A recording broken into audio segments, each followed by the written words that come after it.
All right, welcome everyone. This is part two of this two-part module. I'm going to go ahead and give you all the word of the week in the very beginning for this one. This one's going to be pseudocode. P-S-E-U-D-O-C-O-D-E, pseudocode. And part of this and everything is going to be just me talking about scripting and giving you a little bit of a walkthrough. There is an activity I'm going to talk to you about this week. So there is a lab, and the lab is going to be very good at walking through some of the basics. It's not going to give you everything, but it should give you the basics of what you need to be able to run bash scripts. Again, I'm not asking you to be an expert. If programming is not your forte, you've never done it before, that's fine. I just want you all to go ahead and be comfortable being able to either understand or write a script. So you will go ahead and walk through the lab. The lab is already laid out in regards to you creating bash scripts, different kinds.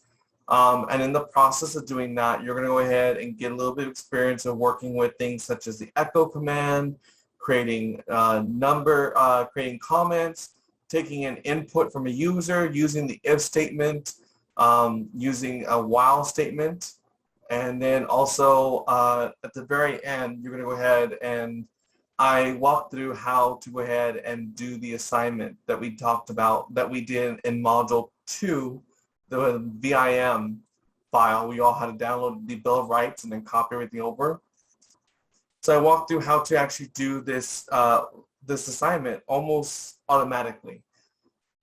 And I'll actually go ahead and talk about this actual idea in just a little bit. But before I go in there, after that, you're going to have also this section here, which is going to go ahead and be introduction to bash scripting. And this is a quick little, let me go ahead and pull this down. It's a quiz. All it is basically you're going to go ahead and look at this script and be like, hey, here's the script I've given you. If you want to type it into your actual computer, you can, into your instance. You can. You don't have to, though. But look at this and say, hey, you know, here's the actual script. What is it doing?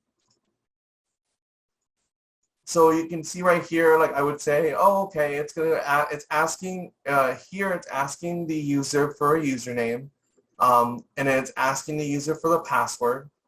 So it asks for input for both from the user regarding the username and password. And then it does a conditional check. If the username equals admin and the variable password equals secret, then print out to the screen valid user. Else, print out to the screen invalid user, and then we end the actual if statement or the if loop, if statement, okay? That's what I kind of want you to do. So it's kind of just describe to you what is actually happening in these actual scripts. These are also really good examples to get exposure to the different types of things you can do with scripts, but they're really good basics. Okay.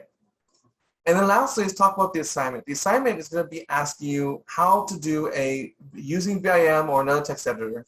I want you to create a script that will attempt to ping all devices on your network and create a list of located devices. All right. So this doesn't sound, it's not difficult, okay? This is not a difficult thing. It all depends on how creative you want to be in these efforts and whether or not you want to make sure that you have a legitimate thing or not, okay? You can do this a simple, easy way. You can do this a very difficult and elongated way. It's up to you. I want you to go ahead and give me what you think is substantiated in a good assignment. I'm not going to tell you that if you turn the easy, like the very, very simple, script, that it's going to go ahead and be graded wrong, okay? Here's how I'm going to grade it. First of all, does your program run? That's going to be key. If I can't go into your computer instance and run the program, then automatically that's a problem. Okay, that's a big problem, and we've talked about this in the earlier chapters. I've talked about this a little bit. You have to go ahead, and I'll talk about it more again. I need to be able to run the program. Secondly, does the program ping computers in a specific subnet? Okay. How you go about pinging these computers? I'm going to talk about what things you could do. You don't have to do it this way. If you want to do it a different way, it's up to you. But it has to work. And then, did you turn it in on time? So this is a very, like I said, this is this. If you don't have any program experience, I'm going to go ahead and walk you through some of the things that help, especially in introduction to programming. And I want to make sure that y'all are getting the actual access to this. This is something that, especially in the cybersecurity world, yes, programming is not for everybody, but it's still good that you learn programming. You know, I use this a lot, bash scripting, to go ahead and help triage data or help go ahead and evaluate data. And then I also use this to help automate things. So what I'm going to do is I'm going to go ahead and talk about I'm going to talk about two things. I'm first going to talk about pseudocode, and then I'm going to dive into programming as a whole, okay? Now I'm going to talk about that into bash scripting, okay? And specifically bash scripting. All right, so let's get started. So I'm going to talk about pseudocode first. So one thing you're going to go ahead and learn, if you learn any language, the one thing I'm going to stress is that you learn how to do things such as pseudocode, okay? And it's exactly like it sounds. Pseudocode, this is fake code, okay? So the way this, so we think about it this way, okay? Think about it in the fact that basically, and I loved using this as a high school math teacher. When students would say, Mr. D or Dev, I don't know why I got the wrong answer on the calculator, and I have to explain just to people, the calculator works as good as the person using it. Okay, the calculator is a blank canvas, just like a computer is. All the computer is asking for you is it's waiting for you to tell it what to do. So what we do is, to help facilitate that, we can plan out what's called pseudocode, and then using that pseudocode, we then go ahead and manipulate it a little bit to fit into a script or program, okay? So let's think of this example. Consider this video game Super Mario Brothers, okay? Some of y'all may have played it and everything else, but think about it this way. How does the game know to do these things? How does the game know that the actual bullet will just destroy? How does this game know to walk on this, okay? How does the game know to break the pipe? How does the game know to make Mario grow? And then how does the game know that you have to collect these? Like, what does the game know to do that, okay? So we have this idea and everything, like, could you imagine if this is programmed wrong? And look, you ran out of time. So how does the game know that you ran out of time and that now Mario, that's the end of life, okay? So we have to go and kind of go through this. So let's go ahead and give an example. So here's Stuart, okay? He's a minion, and I want him to move to D1, okay? He's currently sitting at A1, so let's go ahead and see how we can move into D1. Well, we can move into D1 by moving him 3 squares to the right. 1, 2, 3, okay? So there's move 3 squares to the right. Now I want him to move to D4. So how do I get him to D4? Well, he's on D1 right now, so I'm going to move him. He's on D1. Now I'm going to move him down 3 squares. He's now on D4. Okay? Now he's on D4. And then I need to move him to A4 and finally back to A1. So he's going to move back. He's going to move to A4, 1, 2, 3 to the left. And then he's going to move up 3. And now he's back at A1. He went to A4, now he's back at A1. So here's what we ended up doing. So in the process of creating moving Stuart around, we created what's called an algorithm, okay? And when we write it in a list of instructions, that's actually going to be what's called our pseudocode. So programmers in general use pseudocode, and they should use pseudocode to help plan out the code that they will need to create in the future.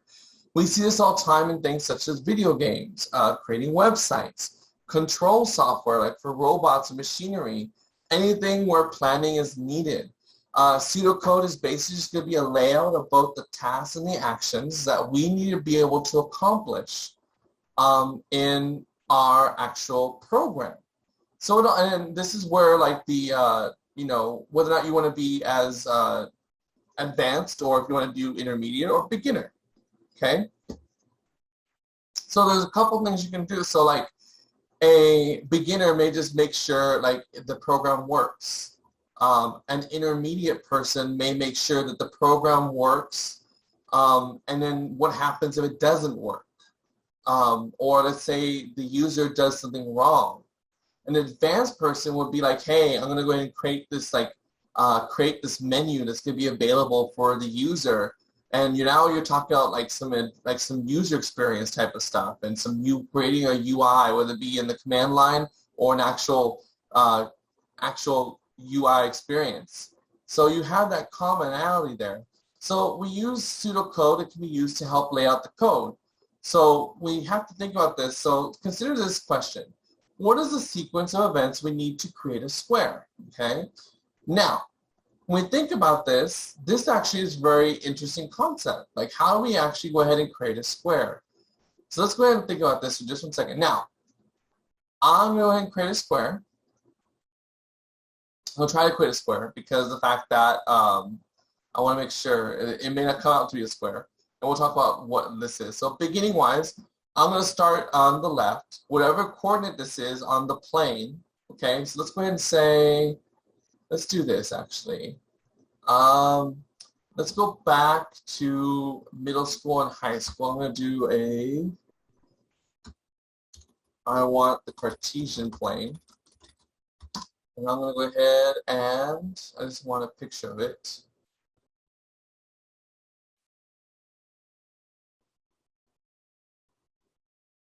Here we go. I'm going to go ahead and borrow this real quick. All right, let me pull that out. All right, so here's my Cartesian plane. Some of y'all may remember this from Algebra 1, Algebra 2, okay? So I want to draw a square, okay? And one of the cool things about writing programs is that there's multiple ways you can solve the problem, okay? What I'm going to do is I'm going to go ahead and draw a square.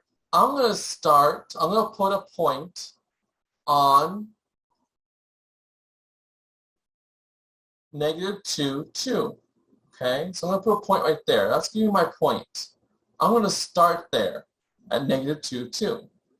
So to create a square, I need to do a couple of things. I need to go ahead and draw a line from this point, right? So I'm going to go draw a line. And what we know about squares, well, we think back to our geometry days, squares are, they have equal distance between, they're the same measurement on all sides, right? So I have to make sure that that's the case. So I'm going to go 4 to the right. So I'm going to start at -2, 2. I'm going to go 1, 2, 3, sorry, 3 to the right. So now I'm over here. So now I'm going to go ahead and actually put a dot right there. So there's my dot, okay? And now I'm going to go ahead and actually go down another 3. 1, 2, 3. And there's actually my next line. And now I'm going to put a dot right there. And you go ahead and hold that spot. And then I'm going to draw another line to the left. Then we're down 3. So I'm going to come here. 1, 2, 3. I'm going to put a dot right there. And lastly, I'm going to go ahead and go up 3. Come on. There you go. 1, 2, 3. So technically, now I've drawn a square, okay? Now, this is actually, so if I had to write this out in pseudocode, I would go ahead and do this. I would go ahead and say, make dot at -2, 2. Draw a line, 3 spaces to the right. Make dot at, we got 1, 2. Draw line 3 spaces to downward. And then I have make dot at 1, -1. draw a line, 3 spaces to the left. And then lastly, make a dot at, we got -1 and we got -2, -1. And then lastly, draw a line 3 spaces up. Okay, so here actually is going to go ahead and be my pseudocode. This is what I'm doing. Okay, so I'll put a dot there. I'm going to go ahead and draw a line. And then what I would do now is, after I have the pseudocode, I would figure out a way to use my actual programming knowledge, if I was using Python or whatever, to create this square. So now, this is a beginner way. We went ahead and created that. Now, if we want to take this even further, we can do a couple other things. Let's say, for example, in an intermediate or advanced level, let's go ahead and say, I want to go ahead and say, well, what makes a square a square? Okay. A square is if you remember back to geometry, a square is a rectangle, but a rectangle is not a square. You may remember that, okay? And the reason why is because by definition, a square actually is a rectangle, because a rectangle is defined by having 4 sides, okay? And also it has 90-degree angles in the middle, and it creates 2 triangles when actually, or 4 triangles when bisected, you know, by lines in the middle. So remember, bisection is going through the middle here, okay? Now what differentiates a rectangle from a square, though, is that a square does have 4 sides, and a square does equal 90 degrees on the inside, okay? Now what happens, though, is when you go ahead and actually measure the rectangle versus a square in regards to the length of the sides, the rectangle has 2 sides that are equal and another 2 sides that are equal but smaller, okay? A square, though, has equal distance on all sides, so they should match the same length, okay? So that's the definition of a square. So if you want to go and talk about that, you could then go and say, well, you know, once we go and create the square, then once we go ahead and they say, okay, let's go ahead and let's say they got the input for these coordinates. I wanted to go ahead and put the coordinate here from the user, okay? So you can actually go and say, you know what, instead of actually saying, you know, I'm going to make a square and then just do it for them, you can say, hey, you know, I'm going to go ahead and ask where starting point should be, okay? And that's going to say, okay, well, if I'm going to ask the user where I should start, then I should read in the coordinate. That's going to go ahead and show you that we're at the read in. So now it's a read in starting point, okay? So now I'm seeing that. Let's say I want to go ahead, let's say I did all this, right? And now I want to go ahead and test out, well, maybe what I want to test is, now I want to test to make sure this is a square. So what do? You have to go ahead and actually get the distance from each point, right? So you have to go ahead and do the distance from each point. So you're going to check distance from point 1 and 2, okay? Check distance from 2 and 3. And then you would do from 3 and 4. I'm sorry, yeah, from 3 and 4. And then from 4 and 1. And once you do that, then you can say if they all equal, then it's a square, right? Cool. So now you're testing to make sure that they're all equal distance and everything, right? So that's one way you can test it.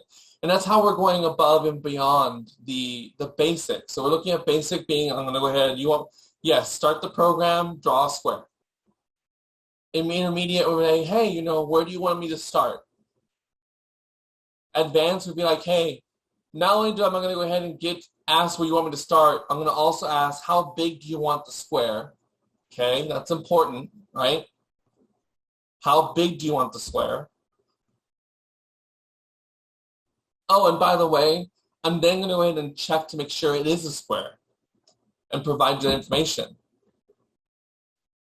Or even more advanced, you can say, you know what? Give me the points. I'll draw them. And then I will check to see if it's a square. Okay, so now we can see how this pseudocode can help us. So we have to kind of like, get the idea that, we have created a series of actions to solve a given problem. This is called an algorithm. Written the list of actions in a numbered sequence, that's going to be called the pseudocode. So now when you actually list the sequence in a numbered format, we can then go ahead and do that. So let's say, for example, I want to go ahead and take Stuart. He wants to collect all the bananas. So he has to maneuver around here to collect all the bananas. Well, I don't just collect the bananas. He has to move and then collect, right? So we can move him right 2 squares, and so I can move him right. And then once he gets there, if there's a banana there, then he picks it up, right? Then he can move to the right 1 square. Oh, I'm moving the banana. If there's a banana there, then he can pick it up. You can move down 1 square. If there's a banana there, pick it up. And then, move left 2 squares, pick up the banana, move down 1 square, move right 1 square. If there's a banana there, pick it up. And then move down 1 square, and then move to the left 2 squares. And if the banana is there, pick it up. So now we've actually created an algorithm, and we've taken the algorithm, we've written it into pseudocode. Step 1, step 2, step 3. Now the cool thing is, too, is that let's say, for example, again, you can solve this in many different ways. Let's say I don't want him to move to the right. Maybe I want him to move down instead. And maybe I want him to move across this way, and then this way, and then this way, and then this way. I can do that too. It's still the same thing, but it just depends on how you think. And that's what makes programming so unique, is that you can solve different problems different ways. So when you think about the way like how Stuart moves across, we can ask the question as if he moves from one side to the other. So like think of it as a if statement. So I'm going to move across 3 squares, and then if you reach a banana, what do you do in that case? Pick it up. If you don't, then you continue moving. Okay, does that make sense? Now let's go and look at this in better and everything. Can we go ahead and actually do this a little bit differently? Let's say we go ahead and actually now throw in apples. If there's apples, I want you to go ahead and just ignore it because he only likes bananas. Stuart only loves bananas. So move the right square, 3. Okay, so we got move right square 3, 1, 2, 3. If he reaches a banana, then pick it up. So he reached it here. And then actually if you got here, it's an apple. Okay? So this will continue to cover the whole board. We can use this to actually go ahead and then move around and collect all the bananas and ignoring the apples. Now, although this sounds very, very helpful in game design, this is how we should think in regards to how we're going to plan our programs, okay? So let's go ahead and actually get started on some of this. All right.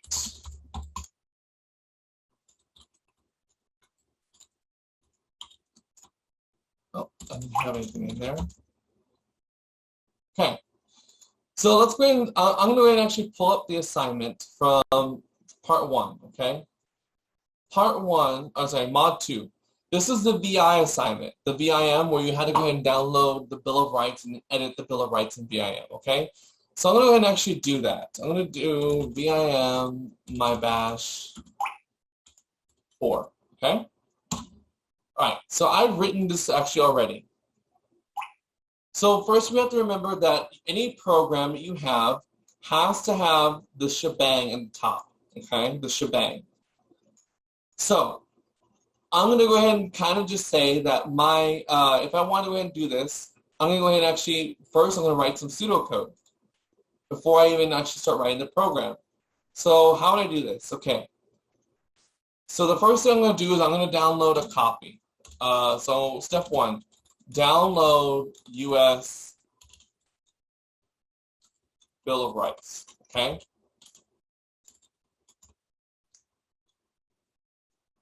So next I'm going to do a rename my download to rights, okay? So I can rename it. I can create a copy and then rename that. I can do that too. So I'm going to go ahead and just rename file to rights, okay? Step 3, create new file, called 1316012. Okay, so I now have 3 pseudocode steps. I'm going to go ahead and, let's say I'm not experienced with this enough. I just want to go ahead and actually just find where the rights are. So I'm going to go ahead and find. So step 4 is to find the rights, the beginning of the Bill of Rights, okay? And then I can go back and edit it once it actually does this. And then from there, once I go ahead and find once I find the beginning of the Bill of Rights, copy all the Bill of Rights to 1316012, and then I'm going to go ahead and add my name, at the top. Okay, so that's pretty simple. Now I can start taking this information and actually thinking about this a little bit more. So I'm going to download the Bill of Rights. So I'm going to go ahead and actually use wget command. Okay, so I'm going to have to use the wget command. And I'm going to make sure I'm save to home directory. Okay, I have to make sure I'm in the home directory. So that's one thing I have to make sure. And there's a couple ways we can do that. We can go ahead and make sure we're change directories first, so we can go ahead and just make sure we're there already. It's up to you. How do I rename a file to rights? Well, remember we have to go ahead and use the what? Not the copy command, we have to use the move command, okay? To rename file to rights. Okay? Now, how do we go ahead and create a file? Use touch command. Create a file named 1316012. Okay, cool. Now, notice what's happening is I'm now, as I mark through these steps and everything, I'm also highlighting the commands I'm going to use. So I'm going to use the wget command. I'm going to use the save command. I'm going to go ahead and make sure I save it to the correct folder. All right, so find the beginning of Bill of Rights. So I'm going to have to figure out how to find it, right? I'm going to go ahead and go into the document. I'm going to find the header of the Bill of Rights using BIM, okay? And then once I go ahead and do that, I'm going to go ahead and then copy all the Bill of Rights. I'm going to go ahead and maybe I'll use a grep, okay? I'm going to use grep. I'm going to use grep to find the header of the Bill of Rights. And then once I use the grep, I'm going to go ahead and use grep and count the number of lines append to file 1316012, okay? And then I'm going to go ahead and actually append my name to the document. Now, what's interesting though is, you know what? I kind of want to, I don't want to have to hassle with trying to go ahead and figure out where to put it at. So I'm going to actually move this forward. I'm actually going to put this first. And then I'm going to put the next one second. So once I add the name there, I'm going to go ahead and then go from there. So this is my pseudocode right here, okay? This is kind of what I'm working with. Again, you can be as basic as you want, or you can do as complex as you want. So let's go ahead and look at what I did.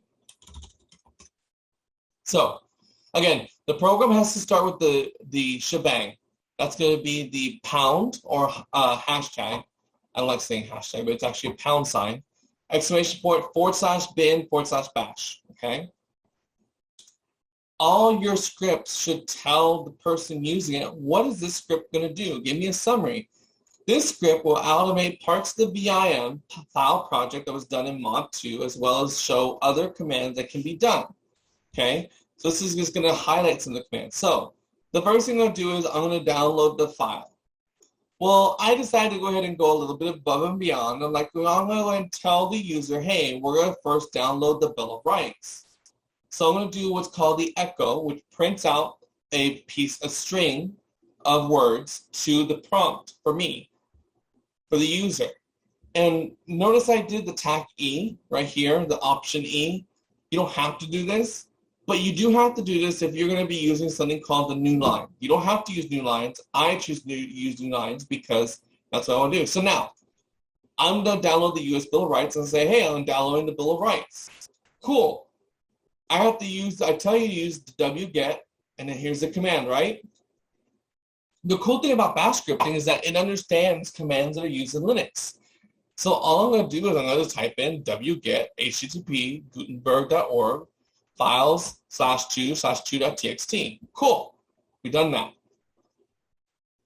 And then once that happens, I'm going to copy, and so in this case, they'll notice on my pseudocode, okay, my pseudocode, I need to go ahead and rename after I go and get and save it, I need to rename the file. So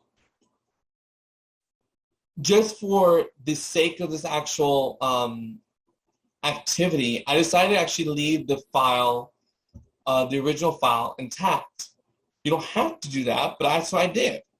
So I created a copy of 2.txt, and I called it 2copy.txt. So I'm going to copy the file, 2.txt, and make a new file called 2copy. And then I need to go ahead and using my I need to go ahead and create a new file called 1316.012. Well, before I do that, though, I need to make sure I rename the file.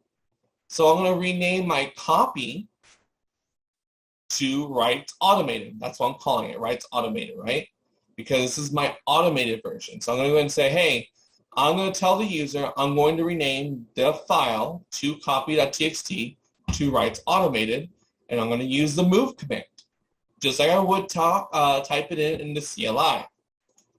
And then I'm going to say, you know what? I'm now, a lot of times I think people sometimes get confused of when do you create a variable, okay? And remember from math, a variable like X and Y and Z and all those other variables you had in growing up in math, the reason why they're called variables is because they vary. They vary from, they can be any number, right? They vary, okay? So usually in programming, you want to declare variables if they're going to be used often, okay? So if you're going to use them if you're going to use them constantly, you want to, create a variable because you don't want to have to keep typing out the same thing over and over again. So think about it this way. Let's say I renamed it to Writes Automated, right? Okay. I need to declare the file name. I'm going to be creating a file called 1316.012. I'm going to title it Automated, just for the sake of this, because, for matching purposes, this being an automated lab. So I'm going to be using this name a lot in the rest of the actual, because this is where I'm going to send all my stuff to. This is my finished document that I'm going to grade at the very end, right? So I'm going to go ahead and actually create it declare as a variable, which means that I can all now have to just actually call the variable, and that's what it fills in. So I'm going to declare it, hey, this is actually what it's going to be called, and it's going to be referred to as file name. Now notice that this is kind of something that you usually get a lot of times. There's actually specific ways you're supposed to name your variables. So the first actual word of a variable is usually it's usually lowercase, and then the next word is usually uppercase. It's capitalized. It's capitalized. So now I'm going to tell the user, hey, I'm going to create this file called this. And notice when I call the variable, I have to put a $sign in front. Hey, that tells the bash script I'm using a variable. This is what it's called. Go find what it equals here. Okay? And then I'm going to issue the command touch. I'm going to do touch, the file name. And what that does is it creates a file called this. Okay. Now again, I'm trying to create gaps, so that way it's easier to read. So I'm creating new lines here. Okay. And then I'm going to say, you know what? I want to show the user that I created the file. And this is where it's at. So I have where I can see. So I'm going to do an ls tac out. Give me a long list of the present working directories. That way I'll be able to see this file here. I'll be able to see the file to copy, which we renamed it to write automated, and this new file I created called 13.16.0.1.2 automated. And then I'm going to go ahead and again, I'm going to add some more breaks so that way I can break it up.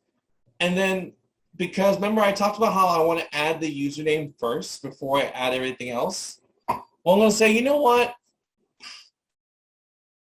Echo what name should go at the top of the file. So, hey, you know, what name should be put there? So I'm going to go ahead and actually then get the input from the user. Read name. That's how we get input from users using the read command.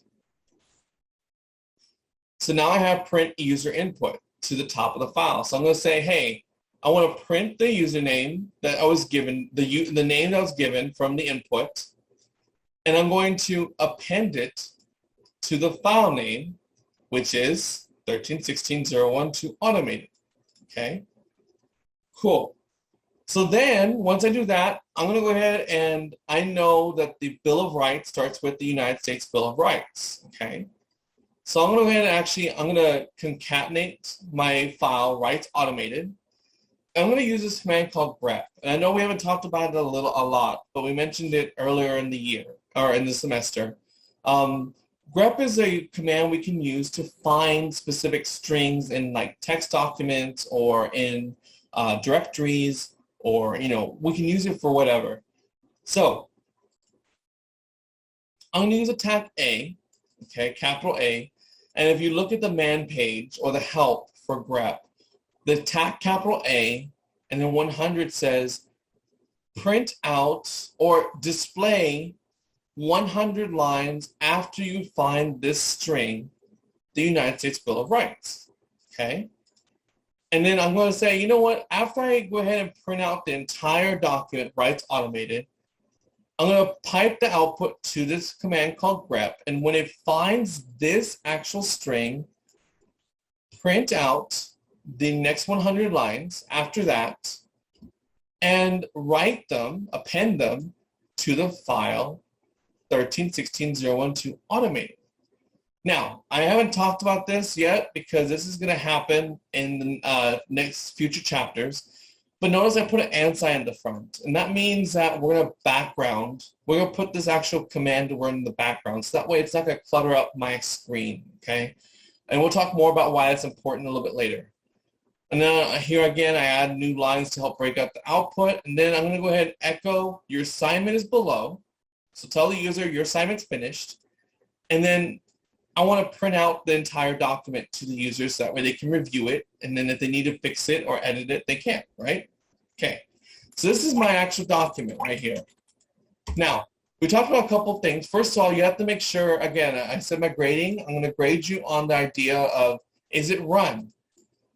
Remember when we talked about access permissions, that by default, programs or files that you create by default do not have execute capabilities. So you have to make sure you add it.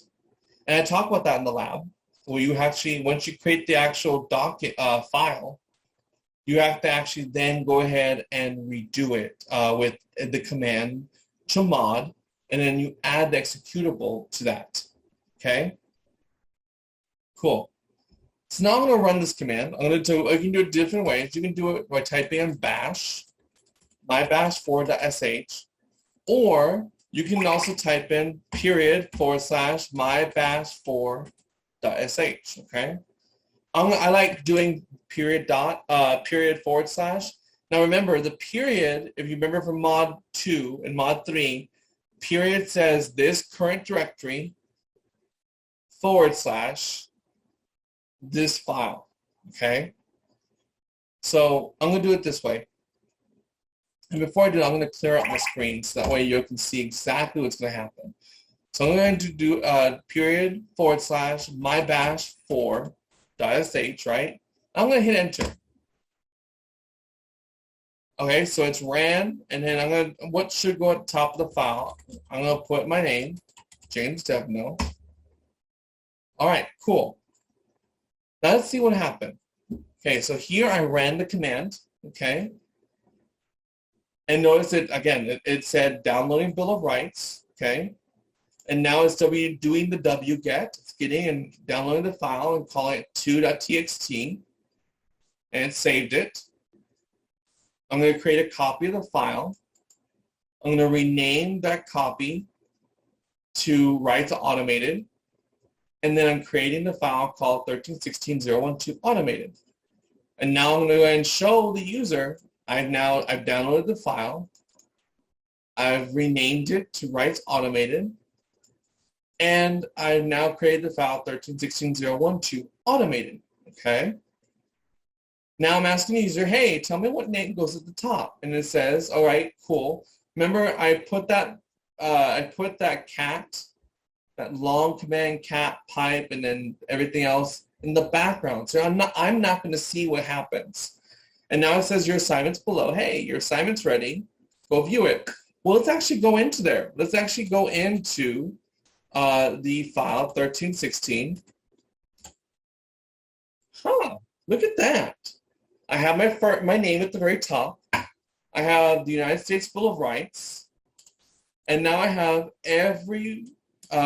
all 10 Bill of Rights amendments. Okay? Well, that's cool. So now that I have this, I know how to use VIM. So I can now do the rest of it. Use your text editor, insert the name at the top, search the rights file for first, second, and fourth. So now I can use this information to delete all the information I need and then create it. I know it seems like it's a lot of work, but as you get through with this and you do this a little bit more, you get to go ahead and see how quickly it's done. And it's one of those things where I'm just like, yes, this actually works. So what we're going to do now is, just kind of just gives you the idea.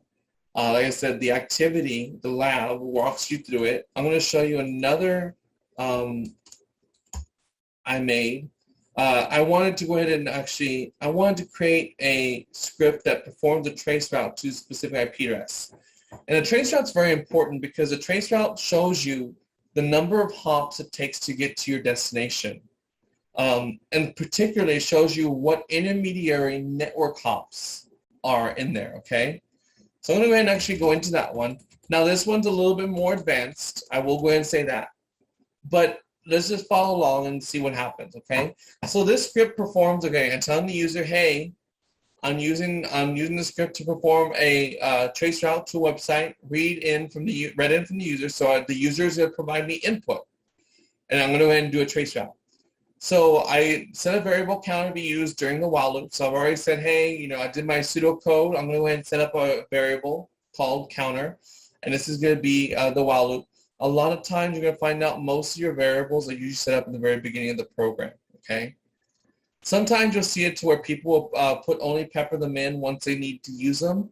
But you should kind of get used to putting them at the very beginning in most programming languages. All right, so now let's look at my actual script. I'm going to tell the users, hey, this is what traceroute does. What website do you want me to trace to? Okay, so then I'm going to read in the actual input from the user. So when I did my pseudocode, I decided to use a while loop and a case statement, conditional statement, okay? So the while loop, think about it this way. So let's say the while is going to constantly check for a specific condition. If that condition's met, then it does something. If the condition's not met, then it does something else. Okay? I know it sounds kind of weird, but that's just the way it works. Same thing with the case. What the case is going to do and say, hey, think of it like let's say, for example, we have different cases, okay? It's going to depend on like, oh, well, if we encounter this, or we encounter this. Well, the best way to describe, well, that depends.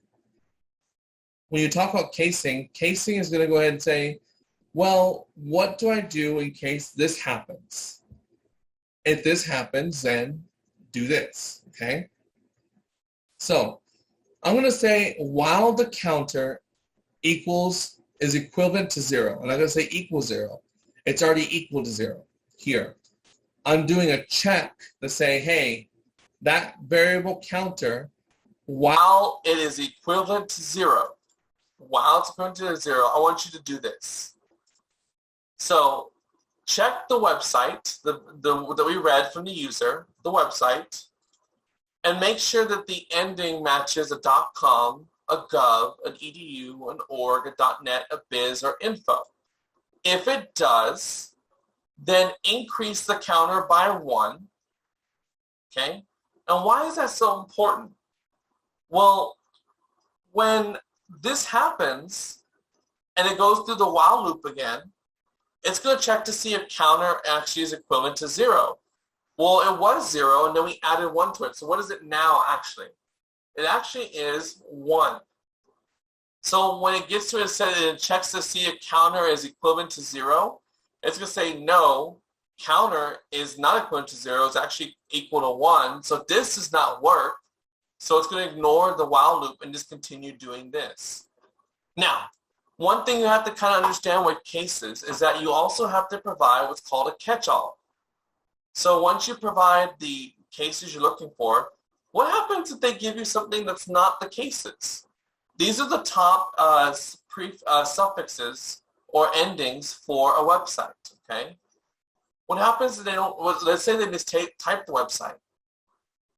Let's say just type in Google instead of google.com.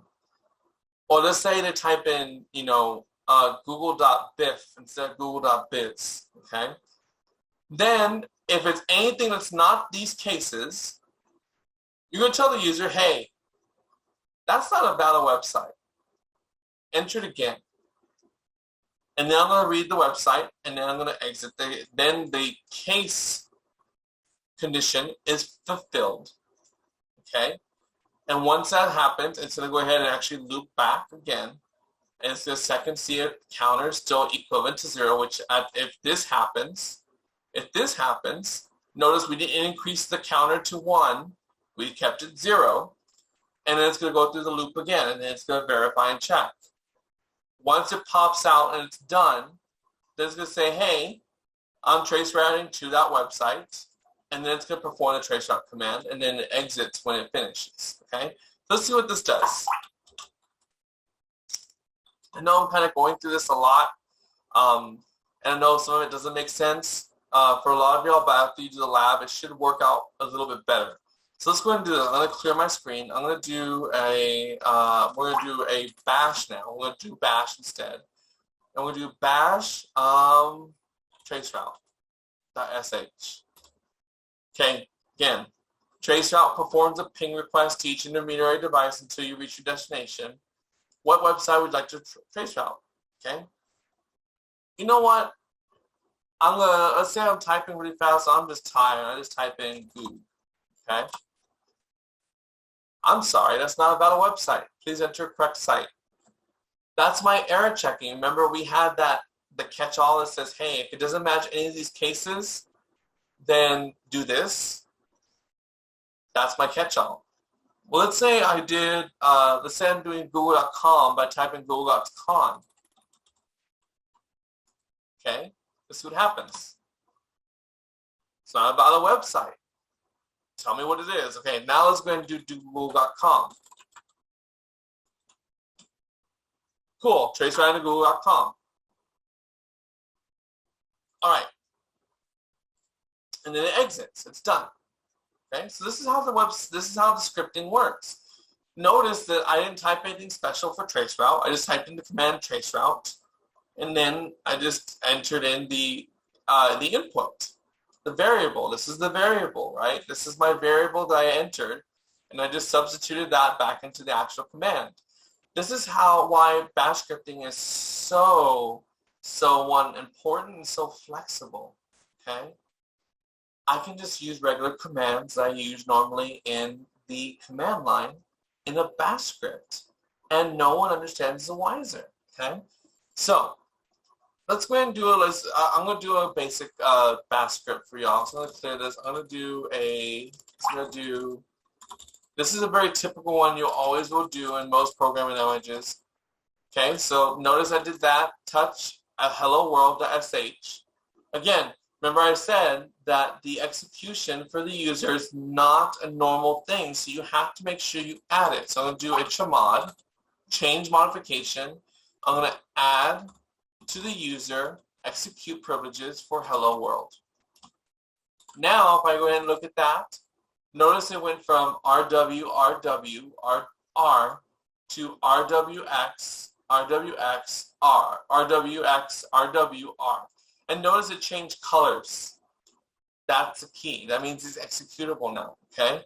So now I'm going to go into there, and I'm going to go ahead and go into hello world.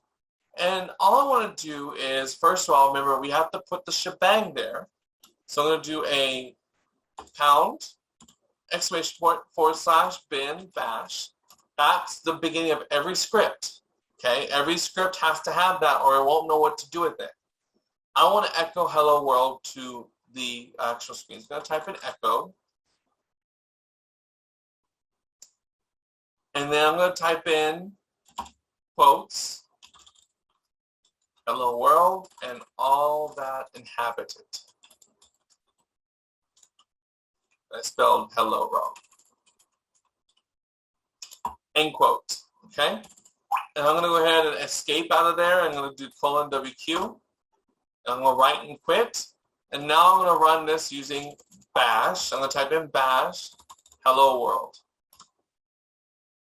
And it prints out to the screen hello world and all that inhabit it. Now, if I want to go ahead and say, you know what, let's actually go ahead and make this a little bit better, okay? How can I make this better? Well, the first I can do is I can go ahead and, let's say, you know, I can actually go ahead and give it a variable. I'm going to go ahead and actually do this. I'm going to go ahead and say that the greeting is going to be equal to hello world, all that inhabit it, right? And then I can then echo the greeting. So I went ahead and put $sign in front, and I'm calling the actual variable greeting. I'm going to right quit this, and let's see what happens. I'm going to run the command. Same thing, hello world, and all that inhabit it. Well, how can I make this even more better, right? How can I make this even better? Let's say I get rid of world. And I want to say, you know what? Let's actually do not world. And let's not do this. It's going to say hello. We're going to get actually, we're going to actually say, we're going to go ahead and say echo. What is your name? Okay. We're going to read in name. So this is going to say hello, name.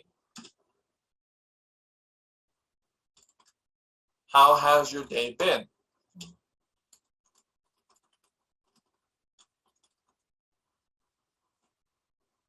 So far. Okay. And then now let's go ahead and run it again. I went ahead and did it right and quit, and I saved it. Let's go ahead and run a bash. I'm going to do hello world. What's my name? James Devno. Hello, James Devno. How was your day? How has your day been so far? Okay. So those are some things you can do. You can even make this even more complex.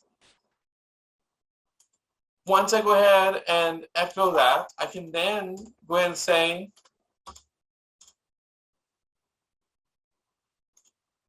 I can then go ahead and say echo,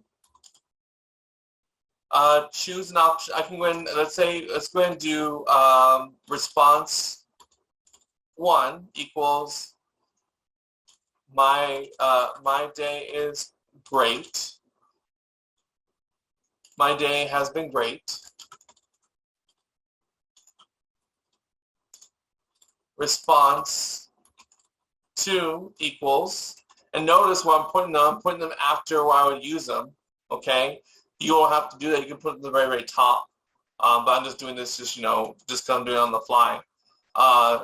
My day has been so-so. And response 3 equals my day has been horrible. Okay, so I'm asking the user, hey, how has your day been so far?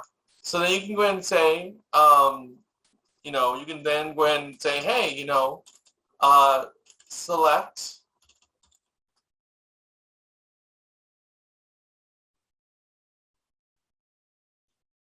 one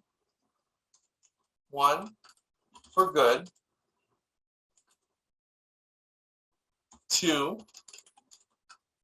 for okay, or 3 for bad.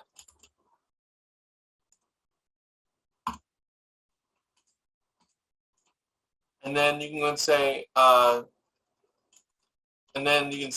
the computer's going to say, I'm sorry to hear that. I hope it gets better. Right? So now we're saying, hey, select one of these options. Are you having a good day? Are you having an okay day, or are you having a bad day? And then from there, I'm going to read in my selection. Okay? And then I can say, you know what? How do I check and see what happens? If selection equals 1. Now remember, I have to go ahead and actually do this a specific way. So I'm going to go ahead and actually, if I remember correctly, it is brackets.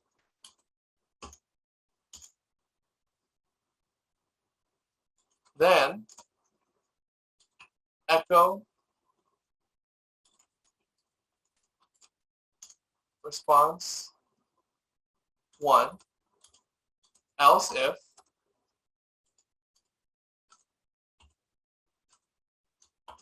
selection equals 2,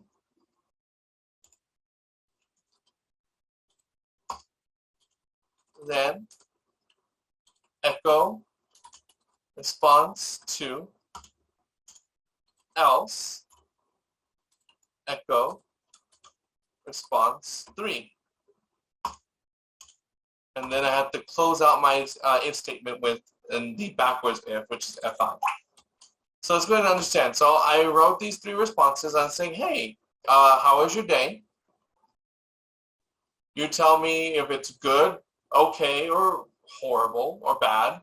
And then based off of that, I'm going to check to see what that selection, I'm going to get that selection from the user, check to see what that selection is like. Is it equal to 1, 2, or 3? And actually, let me make sure this is correct. That may throw an error right there, just in case. And, I need to not, this is going to throw an error, definitely, for sure. There we go. Let's go ahead and write in, quit, and let's see what happens. What's my name? James. Hello, James. How was your day? Let's go ahead and do 2. My day has been so-so. Okay? We can do the same thing. We'll do it again. Let's do Timmy. Timmy. Let's look at 3. My day's been horrible. And then the computer says, I'm sorry to hear that. Okay? Now, if we want to go even further, we can go ahead and actually make this even further. You're like, well, how can you make this even more complicated? Or how do you make this a little bit more advanced? So I'm asking for number 1, 2, and 3.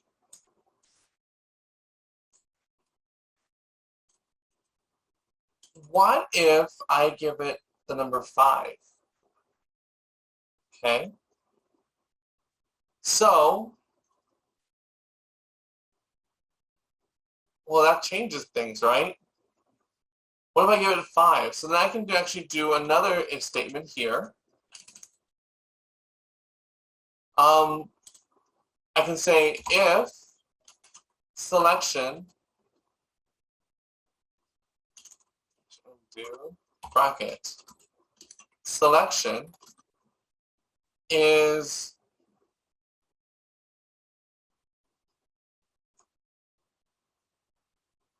not equal to 1, or selection is not equal to 2, or selection is not equal to 3,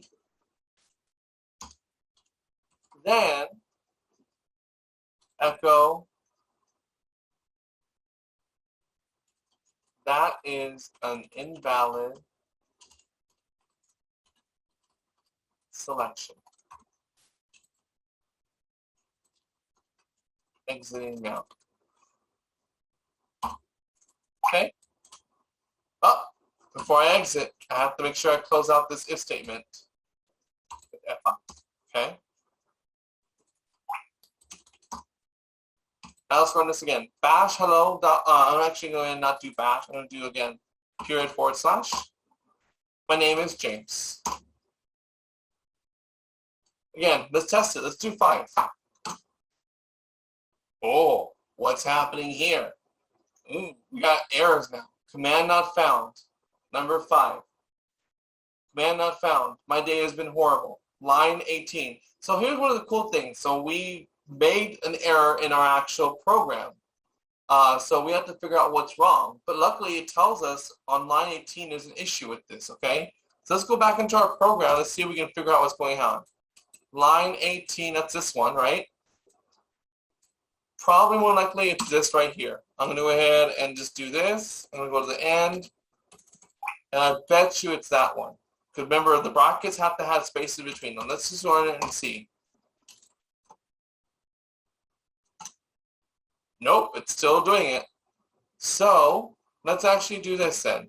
Until I get better at understanding how to write this, maybe I don't go ahead and do this, right? Maybe I do something a little bit different. Let's go ahead and actually break this up, okay?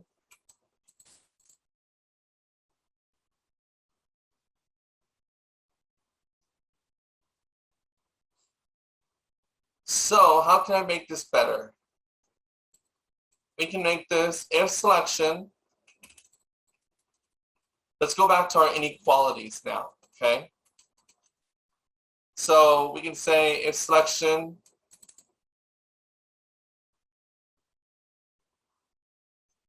is greater than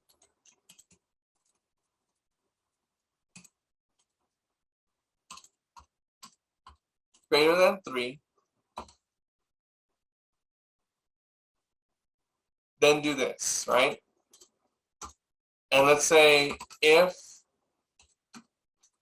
selection is less than 1, then I'm going to go ahead and use my yank ability. I'm going to paste that right there.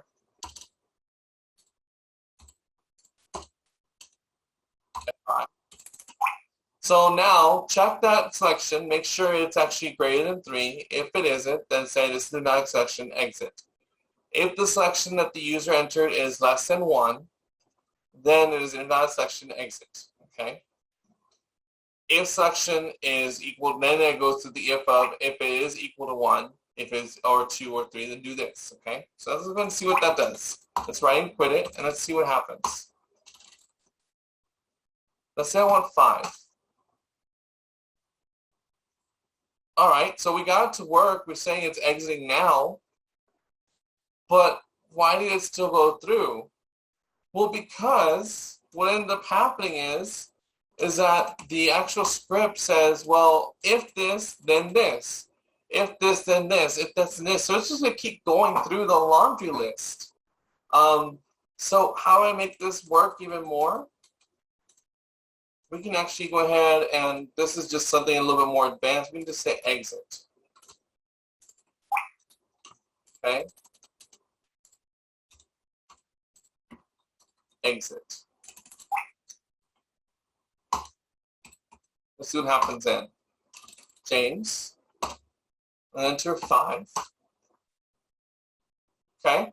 So now we broke out. Once we hit that, I'm like, you know what? I don't want to do that.